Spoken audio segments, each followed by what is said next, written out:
दोस्तों, Manchester test के तीसरे दिन भारत को उम्मीद थी कि उनके गेंदबाज इस इंग्लैंड की बल्लेबाजी को जल्दी समेट देंगे, लेकिन जोए रूट और ओली पॉप ने भारतीय आक्रमण की पूरी योजना पर पानी फेर दिया।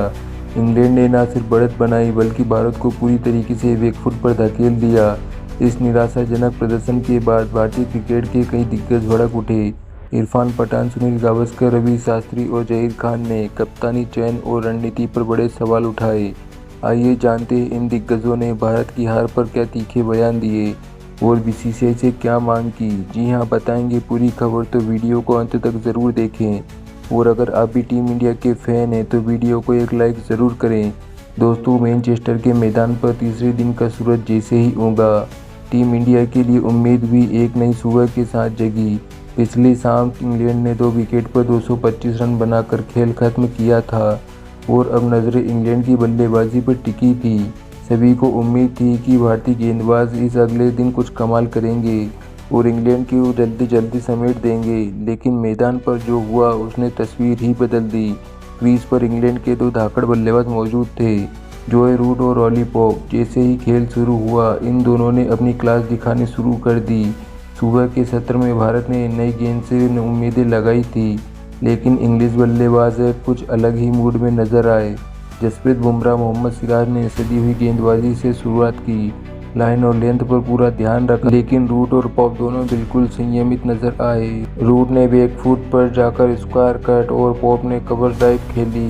हर शॉट में आत्मविश्वास झलक रहा था। भारत को एक मौका जरूर मिला जब रूट को रन आउट हो सकते थे, लेकिन वो भी हाथ से फिसल गया। इसके बाद ओली पॉप का एक कैच विकेट कीपर जुरेल के दस्तानों को चूमते हुए जांग से टकराकर नीचे गिर गया। यह 2 मौके शायद भारत के लिए सबसे बड़े थे, लेकिन किस्मत आज भारतीयों का साथ नहीं दे रही थी।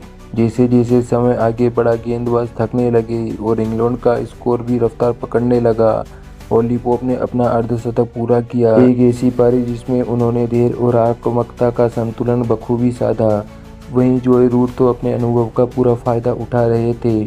उन्होंने हर 60 गेंद नपे-तुले अंदाज में खेली और एक बार फिर ऐसा क्षण आया जिसमें क्रिकेट प्रेमियों के दिल में जगह बना ली। रूट ने टेस्ट क्रिकेट में राहुल द्रविड़, जैक कैलिस जैसे दिग्गजों को पीछे छोड़ते हुए तीसरे सबसे ज़्यादा रन बनाने वाले बल्लेबाज बन गए। इंग्लैंड का स्कोर अब 300 के पार पहुंच चुका था। भारतीय गेंदबाज की मेहनत रंग नहीं ला रही थी। न बुमराह को स्विंग मिल रही थी, न सिराज की गेंदों में वो धार दिख रही थी। जडेजा और सुंदर की फिरकी भी असर नहीं कर पा रही थी। लंच तक इंग्लैंड का स्कोर था 2 विकेट पर 332 रन। रूट 63 और पॉप ने 70 रन बनाकर नाबाद। इस सेशन में इंग्लैंड ने बिना कोई विकेट गंवाए 107 रन जोड़े। और रही बात भारत की परेशानी की असली वजह बन गई, लेकिन दूसरे सत्र में किस्मत ने जैसे भारत की ओर रुख लिया। 69वें ओवर में वाशिंगटन सुंदर गेंदबाजी के लिए नहीं लाए गए थे, लेकिन जैसे ही कप्तान ने उन्हें गेंद सौंपी, उन्होंने कमाल कर दिखाया। अपनी पहली ही गेंदबाजी स्पेल में उन्होंने भारत को बड़ी सफलता दिलाई। ओली पॉप जो 71 रन बनाकर एक मजबूत पारी खेल रहे थे, सुंदर की घूमती हुई गेंद को ड्राइव करने गए। गेंद बल्ले का किनारा लेते हुए स्लीप में खड़े केएल राहुल की ओर गई और राहुल ने एक शानदार कैच लपक कर पॉप को वापस भेजा। भारत को राहत मिली और सुंदर का आत्मविश्वास भी 7वें आसमान पर पहुंच गया। अगले ही ओवर में उन्होंने हैरी ब्रूक को भी चलता किया। ब्रूक बाहर जाती हुई गेंद को खेलने के चक्कर में क्रीज से बाहर निकल गए और विकेट कीपर जुरेल ने गिल्लियां उड़ा दी। ब्रूक सिर्फ 3 रन बनाकर लौटे। इंग्लैंड का स्कोर अब 444 पर 4 विकेट। मैदान पर जोए रूट के साथ अब इंग्लैंड के कप्तान बेन स्टोक्स आ चुके थे। भारत की ओर से जडेजा और सुंदर मिलकर गेंदबाजी कर रहे थे। दोनों ने मिलकर टाइट गेंद लाइन से गेंदबाजी डाली और जोए रूट को बांधने की कोशिश की, लेकिन ये दोनों बल्लेबाज काफ़ी अनुभवी थे और जल्द उन्होंने रन की रफ्तार भी पकड़ने लगे। इंग्लैंड ने भारत की पहली पारी के स्कोर 358 को पार किया और लीड भी हासिल कर ली। फिर आया वो पल जिसका भारत को डर था।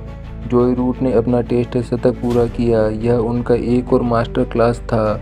उन्होंने इस शतक को हल्की मुस्कान के साथ सेलिब्रेट किया। दूसरी ओर स्टोक्स भी अब जम चुके थे। उन्होंने भी अपनी 50 पूरी की, जो इस सीरीज में उनका पहला अर्धशतक था। लेकिन तभी एक ऐसी अनहोनी हुई। स्टोक्स अचानक मैदान छोड़कर बाहर चले गए। वो हल्के से लंगड़ाते हुए ड्रेसिंग रूम की ओर बढ़े। अंदाज़ा लगाया जा रहा था कि वह केवल एक क्रैम्प है, लेकिन उनके बाहर जाने के बाद भारत को थोड़ी राहत जरूर मिली।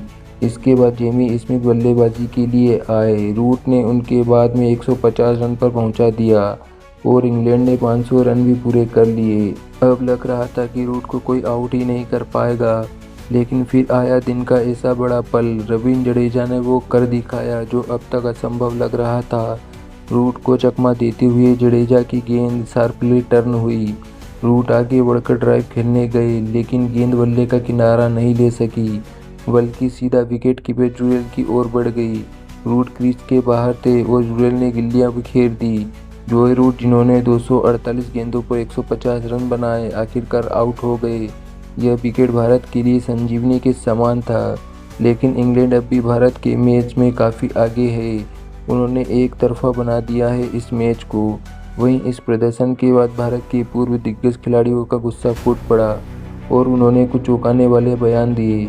सबसे पहले बात करते हैं इरफान पठान की। उन्होंने शुभमन गिल की कप्तानी को लेकर कड़ा बयान दिया। उन्होंने कहा, शुभमन में काबिलियत है, लेकिन टेस्ट मैच में कप्तानी करना सिर्फ फील्डिंग से जाने का खेल नहीं होता। जब रूट और पॉप आराम से रन बना रहे थे, तब गेंदबाजी बदलने की टाइमिंग गलत थी।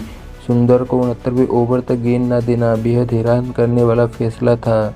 वहीं लिटिल मास्टर सुनील गावस्कर ने कहा, जब कोई बल्लेबाज 150 रन बना ले और आपके पास कोई जवाब न हो, तो समझ लीजिए रणनीति में खोट है। जोए रूट को आउट करने की कोई प्लानिंग नहीं दिखी, वही पुरानी लाइन लेन चल रही थी। टर्निंग पिच पर भी जडेजा और सुंदर को सही समय पर इस्तेमाल नहीं किया गया। गावस्कर ने खासकर वाशिंगटन सुंदर के देर से आने पर सवाल उठाए। उनका मानना था, अगर सुंदर को पहले लाया जाता तो इंग्लैंड को 500 रन तक पहुंचने से रोका जा सकता था।